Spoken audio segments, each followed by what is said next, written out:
خود کے ساتھ ہی بات کروں گا کہ بے نظیر کارڈ کے اندر، حالانکہ ہم نے کھلا دل کر کے بے نظیر کارڈ کی جو ہے نا انچارج شازیہ مری کو بنایا گیا، اور ہم نے جناب انہوں نے سسٹم ایسا رائج کیا ہوا تھا کہ ان کے علاوہ جناب کو دوسرا اس میں انٹر نہیں ہوتا تھا. اور میں کہتا ہوں کہ آج بھی میں چیلنج دیتا ہوں بلاول بھٹو کو کہ بے نظیر کارڈ کا ریشو نکال لیں آپ، اور آپ مجھے بتا دیں کہ کتنے آپ نے پنجابیوں کو دیے ہیں، کتنے اردو بولنے والوں کارڈ بنائے اور کتنے آپ نے دیے ہیں. تو یہ بات جو ہے نا تعصب کی بات تو آپ کرتے ہیں.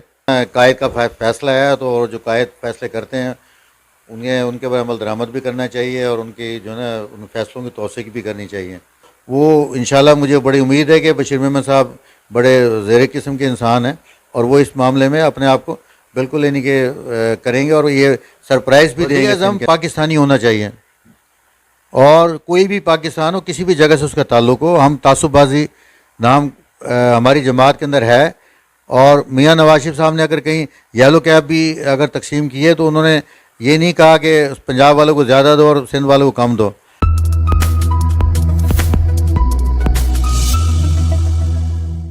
السلام علیکم ناظرین، آپ دیکھ رہے ہیں سیاسی پوائنٹ ڈیجیٹل، اور میں ہوں آپ کا میزبان شکیل ذکی. میرے ساتھ موجود ہیں Muslim League labour wing Karachi division کے صدر جناب اخلاق ہاشمی. ہم ان سے سوالات کا آغاز کرتے ہیں. السلام علیکم.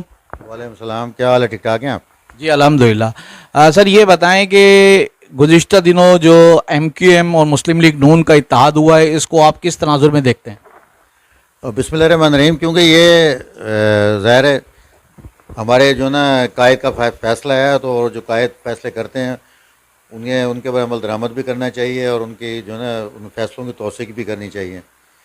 تو اب ظاہر ہے ان لوگوں نے اچھا سوچا ہوگا جو فیصلہ کیا ہے ایم کیو کے ساتھ اتحاد کرنے کا، لیکن اس میں کچھ چھوٹے موٹے معاملات بھی ہیں. اگر ان چیزوں کو اپنے نظر میں رکھا جائے اور اس کے مطابق اگر فیصلے کیے جائیں، آپ کی جو 21 اکتوبر سے پہلے کراچی شہر میں مسلم لیگ نون ایک مضبوط تنظیم بن کر ابھر کر سامنے آئی، تو کیا آنے والے انتخابات کے اندر مسلم لیگ نون کراچی سے اپنے امیدوار کھڑے کر پائے گی؟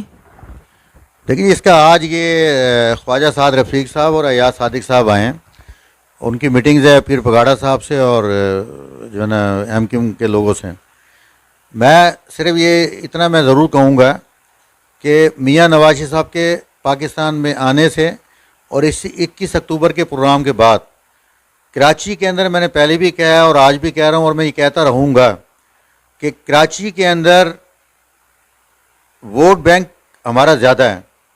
اگر پچھلے الیکشنز بھی اٹھا کے دیکھ لیں آپ، اس کا رزلٹ آپ دیکھیں کہ ہم ایک گھسی پٹی تنظیم کے ہوتے ہوئے اور ایک تنظیم کی طرف سے کوئی یعنی کہ ہیلپ کینڈیڈیٹ کو کوئی ہیلپ کی گئی، نہ ان کی کوئی امداد کی گئی. مسلم لیگ ہاؤس بند پڑا ہوا تھا، اور نہ ہی ہمارے لیڈران نے وہاں جا کر ان کی کمپین چلائی، نہ ان کے جلسوں میں گئے.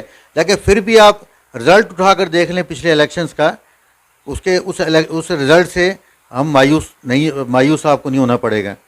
تو مسئلہ یہ ہے کہ یہ بڑوں کا فیصلہ ہے، لیکن میں یہ ضرور کہوں گا کہ آج جس جگہ مسلم لیگ کا ووٹرز آج کھڑا ہوا ہے، آج جو مسلم لیگ کے کارکن جہاں پر کھڑے ہوئے ہیں، ان کا مورال بہت ہائی ہے. یہ فیصلہ کرتے ہوئے کمیٹی کو بھی دیکھنا چاہیے کہ کم سے کم کراچی کے کارکنوں کا جو مورال ہے وہ کم نہ ہونے پائے. اگر ایسا ہوا تو بڑا پہلے تو میں بشیر محمد صاحب کو صدر بننے میں مبارکباد بھی دوں گا، اور میں اپنی مکمل حمایت کا یقین بھی دلاؤں گا میں. اور ان کا سب سے پہلا جو اقدام ہے وہ مسلم لیگ ہاؤس جو ہمارا کارساز میں ہے، پورے کراچی کے اندر کیا پورے پاکستان میں سب سے بہترین لوکیشنز اور بڑا ہاؤس ہے ہمارا، جسے ہمیشہ سے نظر انداز کیا گیا. اس کی کوئی مینٹیننس نہیں کرائی گئی، اس میں کوئی کام نہیں کرایا گیا. لیکن آج سب سے پہلے بشیر محمد صاحب نے جو یہ پہلا جو اسٹیپ لیا ہے کہ مسلم لیگ ہاؤس کو ماڈل ٹاؤن کی طرز پر سیکریٹریٹ بنانا ہے، اور یہاں سنا یہ کہ مریم نواز صاحبہ بھی اور میاں نواز شریف صاحب بھی اور شہباز شریف صاحب بھی یہاں آ کر یہیں پر آ کر بیٹھیں گے، یہیں میٹنگز کریں گے. تو یہ ایک پہلا جو اسٹیپ ان کا بہت اچھا ہے، لیکن انہیں کچھ تبدیلیاں بھی لانی پڑیں گی، کیونکہ یہ سیاسی پارٹی کے اندر جو ہے نا وہ بیوروکریٹ رہے ہیں، جو نا وہ بیوروکریٹ تھے. تو انہیں اپنے تھوڑا سا طرز عمل کا بھی جو نا تھوڑا سا نرم کرنا پڑے گا، کارکنوں کے ساتھ، لوگوں کے ساتھ ملنا جلنا ایک سیاستدان کی طرح کرنا پڑے گا انہیں. جو وہ انشاءاللہ مجھے بڑی امید ہے کہ بشیر محمد صاحب بڑے زیر قسم کے انسان ہیں اور وہ اس معاملے میں اپنے آپ کو بالکل یعنی کہ کریں گے اور یہ سرپرائز بھی دیں گے سندھ کے اندر جو ہے مجھے بڑی امید ہے. بلاول بھٹو نے گزشتہ دنوں کہا کہ آئندہ انتخابات کے بعد وزیر اعظم جو ہے وہ لاہور سے نہیں ہوگا. تو اس وزیر اعظم یہ کہنا ہے کہ لاہور سے نہیں ہوگا تو یہ ایک سراسر یہ بیان ہی بالکل جو ہے یہ نیگیٹو اس میں جاتا ہے.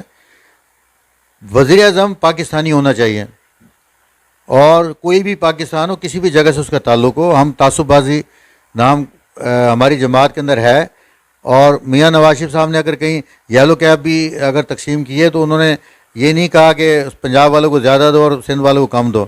وہ یکساں جو ہے نا یلو کیب ہر جگہ ہر ایک شخص کو ملی ہے. یہاں تک کہ نون لیگ کا بھی اس میں کوئی کوٹا نہیں تھا. اس کے 5 لاکھ کا جو لون دیا گیا اس کے اندر بھی کوئی تعصب نہیں تھا. اور میں یہ بڑی جو ہے نا برملا یہ میں بات کروں گا اور ثبوت کے ساتھ ہی بات کروں گا کہ بے نظیر کارڈ کے اندر حالانکہ ہم نے کھلا دل کر کے بے نظیر کارڈ کی جو ہے نا انچارج شازیہ مری کو بنایا گیا اور ہم نے جناب انہوں نے سسٹم ایسا رائج کیا ہوا تھا کہ ان کے علاوہ جناب کو دوسرا اس میں انٹر نہیں ہوتا تھا. اور میں کہتا ہوں کہ آج بھی میں چیلنج دیتا ہوں بلاول بھٹو کو کہ بے نظیر کارڈ کا ریشو نکال لیں آپ اور آپ مجھے بتا دیں کہ کتنے آپ نے پنجابیوں کو دیے ہیں, کتنے اردو بولنے والوں کارڈ بنائے اور کتنے آپ نے دیے ہیں. تو یہ بات جو ہے نا تعصب کی بات تو آپ کرتے ہیں, ہم تو پاکستان کی بات کرتے ہیں, ہماری زبان اردو ہے, ہم اردو کی بات کرتے ہیں, ہم تعصب کی بات نہیں کرتے ہم کسی کے ساتھ نا. اور جہاں تک بات ہے میں یہ بھی کہوں گا کہ آج تک اگر اس پارٹی نے حکومت کی ہے سندھ پہ تو اس میں بھی بڑا عمل دخل ہے نون لیگ کا جو ہے نا اس کے اندر یہ. تو آج اگر نون لیگ علیحدہ ہٹی ہے اگر نون لیگ اطاعت کر رہی ہے تو آج ساروں کی چیخیں نکلنا شروع ہو گئی ہیں تمام سیاسی پارٹیوں کی جو ہے نا. تو یہ اس کا ثبوت ہے کہ اگر نون لیگ کھڑی تھی تو آپ وزیر اعلیٰ آپ کا سندھ کا تھا. اگر نون لیگ علیحدہ ہو رہی ہے تو آپ کو خطرہ پیدا ہو رہا ہے کہ آئندہ وزیر اعلیٰ دوں گا. اور میں یہ اوپن چیلنج دیتا ہوں سعید غنی کو اور ناصر شاہ کو, آئیں میرے ساتھ ٹی وی مناظرہ کر لیں گے آپ نے سندھ میں کیا کام کیا اور کراچی میں کیا کام کیا ہے اور کتنی نوکریاں دوسرے لوگوں کو دی ہیں آپ نے نا. آپ آئیں ہمارے ساتھ مناظرہ کر رہے ہیں آپ آگے نا. اور کتنی آپ نے سڑکیں بنوا دیں, کتنے آپ کے یہاں منصوبے پروجیکٹ مکمل ہوئے ہیں اور کتنے آپ نے یہاں کام کیے ہیں کراچی کے حوالے سے نا. تو اس طرح باتیں اور ٹی وی کے اوپر جہاں کروڑوں روپے کے آپ نے اشتہارات چلوا دیے نیا سندھ سب سے آگے. تو مجھے صرف یہ بتا دیں کہ سندھ سب سے آگے کیسے ہے. یعنی کہ ابھی تک تو آپ یونیورسٹی روڈ مکمل نہیں کر سکے. آپ کوئی ایک ایسا پروجیکٹ دکھا دیں. آپ نے شارع فیصل کے اوپر جو آپ جو بیڑا گرک کیا شارع فیصل کے اندر جگہ جگہ جو نا گٹر گڑے پڑے ہوئے ہیں. ایک آپ اپنا مین روڈ نیشنل ہائی وے آپ چلے جائیں, پورا دونوں طرف سے جو نا انکروچمنٹ ہے. کسی روڈ کو آپ لے لیں, سوراخ پور چلے جائیں, کرنگی روڈ چلے جائیں, سرجانی ٹاؤن چلے جائیں, کھوکھرا پار چلے جائیں, ملیر چلے جائیں, آپ نے کسی جگہ کوئی روڈ بنانے کے بعد انکروچمنٹ آپ کو نظر آئے گی, آپ کو گٹر کے ڈھکن کھلے ہوئے نظر آئیں گے, آپ کو گٹر ابلتے ہوئے نظر آئیں گی, آپ کو سڑکیں ٹوٹی ہوئی نظر آئیں گی. تو یار 15 سال بہت ہوتے ہیں. 15 سال اگر نواز شریف کو آپ دے دیں تو پورے پاکستان کو ایک جو ہے نا جنت کا ٹکڑا بنا دے گا. Muslim League labour wing Karachi division کے صدر اخلاق ہاشمی صاحب موجود تھے. سیاسی پوائنٹ کو سبسکرائب کیجئے اور لائک کیجئے اور گھنٹی بجانا نہ بھولیے تاکہ آپ کو ہماری نئی ویڈیوز کا نوٹیفیکیشن ملتا رہے.